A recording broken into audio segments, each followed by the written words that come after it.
ഇതാണ് ഇവിടുത്തെ master bedroom വരുന്നത്. ഈ മാസ്റ്റർ ബെഡ്റൂം നമ്മളൊരു കിങ് സൈസ് ബെഡ് കൊടുത്ത്, അതുപോലെ തന്നെ നമ്മളിവിടെ ഒരു പാനലിംഗ് വർക്കും ഇതിന് ഹൈലൈറ്റ് ആയിട്ട് നമ്മളൊരു വാൾപേപ്പറിന്റെ വർക്കും കൊടുത്തിട്ട് ഇതിന് മാച്ച് ചെയ്യുന്ന ഒരു ബെഡ് സ്പ്രെഡൊക്കെയാണ് നമ്മളിതിനകത്ത് കൊടുത്തിരിക്കുന്നത്. ദെൻ ഈ മാസ്റ്റർ ബെഡ്റൂമിൽ നമുക്കൊരു വലിയൊരു ടോയ്ലറ്റ്സും അതുപോലെ തന്നെ ഇതിനൊരു ബാൽക്കണിയും കൂടി നമ്മൾ ഇതിന് അറേഞ്ച് ചെയ്തിട്ടുണ്ട്.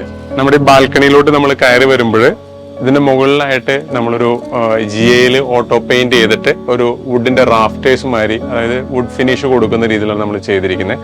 അപ്പൊ ഇതിന് താഴെ നമുക്കൊരു നല്ല സിറ്റിംഗ് സ്പേസും അതുപോലെ തന്നെ ഒരു ലാൻഡ്സ്കേപ്പിംഗ് സ്പേസ് ഒക്കെ കൊണ്ടുവരാൻ പറ്റുന്ന ഒരു എലമെന്റ് ആയിട്ടാണ് നമ്മൾ ഈ ഏരിയ, ഒരു ബാൽക്കണി ഏരിയ നമ്മൾ ചെയ്തിരിക്കുന്നത്. ഇതൊരു മാസ്റ്റർ ബെഡ്റൂമിനോട് ചേർന്നായിട്ടാണ് ഇത് നിലനിൽക്കുന്നത്.